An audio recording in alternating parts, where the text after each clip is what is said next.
రెడ్డి గారు పాదయాత్రలో పలికిన చిలక పలుకుల గురించి, గృహ నిర్మాణ శాఖ గురించి 2 మాటలు మీ దృష్టికి తెచ్చి ఈ నిజాలను జనబాహుళ్యానికి తెలిసే విధంగా ప్రచురింప చేయాలని చెప్పేసి మిమ్మల్ని నేను కోరుకుంటున్నాను. ఒక్కొక్క ఇంటికి 5 లక్షల రూపాయల చొప్పున సంవత్సరానికి 5 లక్షల ఇళ్లు, మొత్తం కలిసి 25 లక్షల ఇళ్లు ఇస్తానని చెప్పేసి అయ్యగారు చెప్పారు.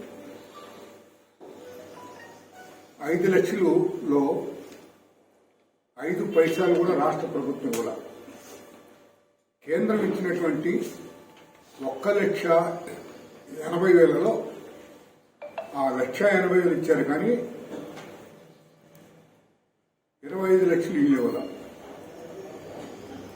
ఇప్పుడు వరకు 7 లక్షల ఇంటి స్థలాలు ఇచ్చి అందులో టోటల్ గా basement level, roof level, slab level వచ్చినటి 68,000. పార్లమెంట్ లో ప్రశ్నిస్తే ఎన్నిళ్లు పూర్తి చేశారు, మేము ఇన్ని ఇచ్చామంటే 5 ఇళ్లు పూర్తి చేశారని చెప్పేసి విజయసాయిరెడ్డి ఇచ్చినటువంటి ప్రెస్ స్టేట్మెంట్కే మంత్రి గారు జవాబిచ్చారు. దీని మీద లోన్ టిడ్కో ఇళ్ల మీద 10,000 కోట్లు లోన్ తెచ్చారు. టిడ్కో అనేది అది కేటగిరైజేషన్, ఒక అంతస్తులో 2-3 రకాలు వస్తాయి. A category, B category, C category. 12,000 రూపాయలు కడితే ఒక ఇల్లు, 18,000 కడితే ఒక ఇల్లు, 25,000 కడితే ఒక ఇల్లు. ఇవన్నీ మీకు తెలుసు. రాజంపేటలో దాదాపు 50 లక్షల పైసలకు డబ్బు మున్సిపాలిటీకి రాజంపేట ప్రజానీకం కట్టుకున్నారు. ఇంతవరకు వాళ్ళకి ఇండిలా దాదా చుట్టిలా కనీసం డబ్బు కూడా ఎనిక్కిలా. నేను మున్సిపల్ కమిషనర్ గారిని అడిగితే మున్సిపాలిటీలో ఉన్నటువంటి డబ్బును రాష్ట్రానికి పంపించాము, అక్కడి నుంచి వస్తానికి తిరిగి ఇస్తామని కూడా చెప్పారు. సంజీవరావు గారు, సుధాకర్ గారు, ప్రతాప్ గారు అని అందరం పోయి రిప్రజెంట్ చేశాం. ఇప్పుడు డాక్రా మహిళలకు ఇల్లు ఇచ్చారు, మీరు ఇల్లు కట్టుకోండి అని చెప్పేసి వాళ్ళకి చెప్పారు. వాళ్ళకు 1,80,000. గతంలో తెలుగుదేశం ప్రభుత్వం ఇళ్లు మంజూరు చేసింది. 1,50,000 రూపాయలు మిగతా జనానికి అంటే ఓసీలకు ఇచ్చారు. 2 లక్షల రూపాయలు ఎస్సీలకు ఇచ్చారు. 2,05,000 ఎస్టీలకు ఇచ్చారు. అంటే వాళ్ళ ఆర్థిక పరిస్థితి బాగలేదు కావున వాళ్ళకు 2,05,000 కూడా ఇచ్చారు. సిమెంటు రేటు 240 రూపాయల నుంచి ఈరోజు ఎంత దాకా వచ్చేసిందంటే 420 రూపాయల దాకా వచ్చేసింది. సిమెంట్ భారతీయ సిమెంటే కొనుక్కోవాలి, ఏరే సిమెంట్ కొనకూడదు. 10,000 కోట్లు టిడ్కోలో డబ్బు తీసుకున్నారు కదా, దాంట్లో లిస్ట్ ఆఫ్ నేమ్స్ ఇవ్వాలి. ఇన్ని ఇళ్లు మేము కట్టిస్తున్నాం, ఈ లబ్ధిదారులు ఇళ్ళని. రాష్ట్ర ప్రభుత్వం డబ్బు కట్ల. అందువల్ల గృహ నిర్మాణ శాఖ చేతులు ఎత్తేసిన దానివల్ల లబ్ధిదారులకు నోటీసులు ఇస్తున్నారు. ఇప్పటికే several notices serve to the beneficiaries. వాళ్ళకి ఇచ్చుంటే వాళ్ళు అప్పు కట్టాలా, వాళ్ళు ఇవ్వకుండానే అప్పు కట్టమని చెప్పేసి నోటీసులు ఇస్తున్నారు. గతంలో మనం 2 సెంట్లు భూమి ఇచ్చాం తెలుగుదేశం ప్రభుత్వం, ఇప్పుడు 1 సెంట్ అన్నారు. ఆ 1 సెంటు కూడా మీరు నిర్మాణం పూర్తి చేసుకోలేదని చెప్పేసి నిర్మాణం గాన స్టార్ట్ చేయకపోతే క్యాన్సిల్ చేస్తామన్నారు. నిర్మాణం స్టార్ట్ కాకపోతే క్యాన్సిల్ చేస్తానన్నారు. ఒక దెబ్బకు భయపడిపోయినారు. కొన్ని క్యాన్సిల్ కూడా చేసేశారు. 2వ లబ్ధిదారికి ఇవ్వలేకపోయినారు. ఇంకొక రహస్యం ఏంటంటే ఇన్ఫ్రాస్ట్రక్చర్ డెవలప్ చేసి మీకు ఇస్తామన్నారు. రోడ్లు వేసి, డ్రైనేజీలు కట్టి, ఎలక్ట్రిసిటీ లాగి మీకు ఇస్తామన్నారు. ఇన్ఫ్రాస్ట్రక్చర్ కాస్ట్ వచ్చేసి రాష్ట్ర ప్రభుత్వం 1 షేరు, కేంద్ర ప్రభుత్వం 1 షేరు భరించాలి. అర్బన్లో అయితే కేంద్రం 1 రూపాయి, రూరల్ అయితే 80% కేంద్రం ఇస్తుంది, 20% రాష్ట్రం భరిస్తుంది. పనికి ఆహార పథకం అర్బన్లో పనిచేయదు. ఇక్కడ ₹1,80,000 కాదు, ₹1,50,000 మున్సిపాలిటీకి, మిగిలినటువంటి 30,000 రాష్ట్ర ప్రభుత్వం ఇవ్వాలి. రాష్ట్ర ప్రభుత్వం నుంచి ₹1 కూడా రాలా. కేంద్రం ఇచ్చినటువంటి ₹1,80,000 అంటే ₹1,50,000 హౌస్కు ఎంజీఎన్ఆర్ఈజీఎస్ ద్వారా ₹30,000 వాళ్ళు పని చేసుకున్నటువంటి వాళ్ళకి కూలి రూపంలో ఇచ్చే పని. రాష్ట్ర ప్రభుత్వం నుంచి ఒక్క పైసా కూడా ఇవ్వాలి. కేంద్రం ఇచ్చినటువంటి నిధులే. గతంలో వెంకయ్య నాయుడు గారు కేంద్ర పట్టణాభివృద్ధి శాఖ మంత్రిగా ఉన్నప్పుడు ఆంధ్రప్రదేశ్కు టిట్కో ఇల్లు మంజూరు బాగా చేశారు. 2,36,000 ఇల్లు ఇచ్చారు. దాన్ని చంద్రబాబు నాయుడు పూర్తి చేశారు. బీగాలు హ్యాండ్ ఓవర్ చేయాలి. బీగాలు ఇచ్చినట్టు కూడా వెనక్కి తీసుకొని దాంట్లో చేత ఆయన పేరు వస్తుందని వాటికి ఆయన రంగులు వేసుకున్నారు. బులుగు రంగు ఒక పక్క, ఇంకొక రంగు పక్క రంగులు వేసుకున్నారు. గృహప్రవేశం చేసినటువంటి వాళ్ళ దగ్గర బీగాలు వెనక్కి తీసుకొని ఇంతవరకు ఆ బీగాలు వాళ్ళకి కూడా నువ్వు గతంలో ₹6,000 ఇల్లు స్టార్ట్ అయినాయి.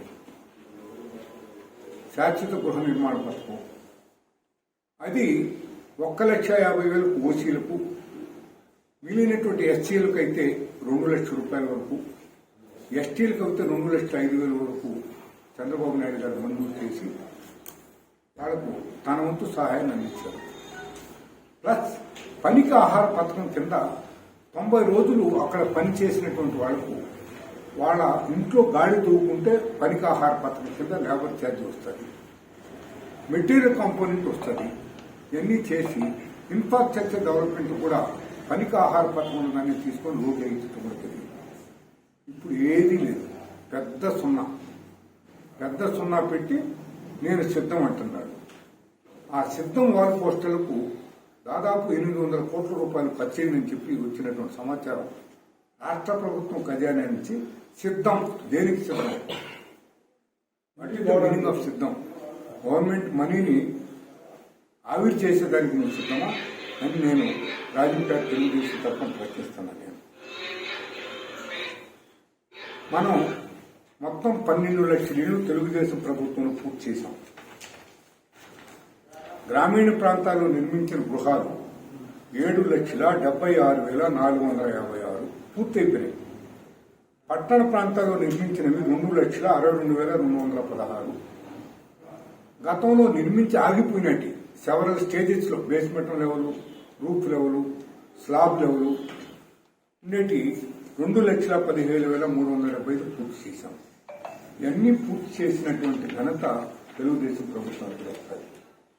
ఇప్పుడు ఈ ప్రభుత్వంలో ఏమీ చేయకుండా ఆర్పాటాలు చేసినటువంటి ఘనత జగన్మోహన్ రెడ్డి గారికి, ఆ భజన బృందానికి దక్కుతున్నది.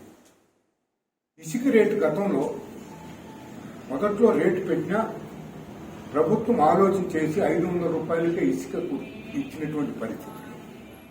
టౌన్లోకి రావాలంటే మనకు 1,500తో ఇసుక వచ్చేది.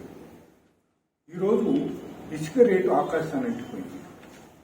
సిమెంట్ రేటు ₹240 నుంచి ₹420 వచ్చేసింది. ఆ రోజు కమ్మి ఖరీదు, స్టీల్ మనం కమ్మి వాడుతాం కదా, కమ్మి ఖరీదు 45,000 ఉంది. ఈరోజు 68,000 వచ్చేసింది. 10,000 కోట్లు టిడ్కో లోన్లు బెనిఫిషరీస్ మీద పడిపోయినాయి. ₹80,000 ఒక్కొక్క ఇంటికి కేంద్రం ప్రత్యేక గ్రాంట్ ఇస్తే, అంటే ఇన్ఫ్రాస్ట్రక్చర్ డెవలప్మెంట్ 80,000లో కూడా 40,000 కట్ చేసి ₹40,000 ఖర్చు పెట్టారు. ఆ డబ్బంతా ఏం చేసినావు జగన్మోహన్ రెడ్డి గారు? What is the very meaning of infrastructure?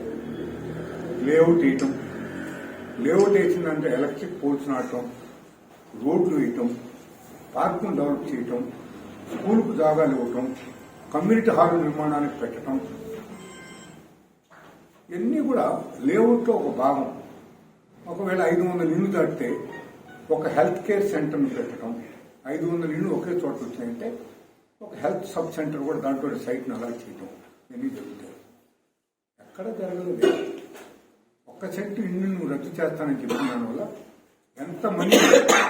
ఎంతమంది నాశనం అయిపోయినారో ఒక్కసారి గుర్తు చేసుకోండి మీ యొక్క జీవోతో. మీరు ఇచ్చినటువంటి మీ నాయకులు ఇక్కడ బెదిరిస్తున్నారు, ఇల్లు కట్టుకోబోతున్నారు, రద్దు చేస్తున్నారు. ఇప్పటికైనా ఆంధ్రప్రదేశ్ ప్రజానీకం ఈ గృహ నిర్మాణ శాఖలో జరుగుతున్నటువంటి కార్యక్రమాలు గమనించి జగన్మోహన్ రెడ్డి గారి పాలనను, చంద్రబాబు నాయుడు గారి పాలనను వేరు చేసి మీరు ఇచ్చినటువంటి ఇళ్లను మీరు పావలా కూడా పూర్తి చేయలేరు, మళ్లీ మేము అధికారంలోకి వస్తాం, వాటిని పూర్తి చేసి వాళ్ళు హ్యాండ్ ఓవర్ చేస్తాం, కమ్యూనిటీని డెవలప్ చేసేదానికి ఒక Chandigarh type of housing colony రావాలి.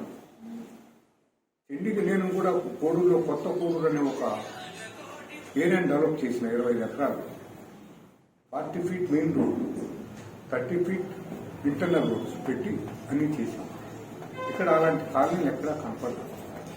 కాబట్టి ఈ జగన్మోహన్ రెడ్డి గారి మాయ మాటలను నమ్మి మోసపోతుందని చెప్పేసి ప్రజానీకానికి తెలియజేసుకుంటూ, ఇన్ని వేల కోట్లు అప్పులు తెచ్చిపెట్టావు నువ్వు ప్రజలను పెట్టి, టిడ్కో నుంచి 10,000 కోట్లు తెచ్చావు, దాన్ని తక్షణం మీరు కట్టేయమని చెప్పేసి జగన్మోహన్ రెడ్డి గారిని రాజంపేట తెలుగుదేశం పార్టీ తరఫున, రాష్ట్ర తెలుగుదేశం పార్టీ తరఫున మేము డిమాండ్ చేస్తూ సెలవు తీసుకుంటాం. Thank you.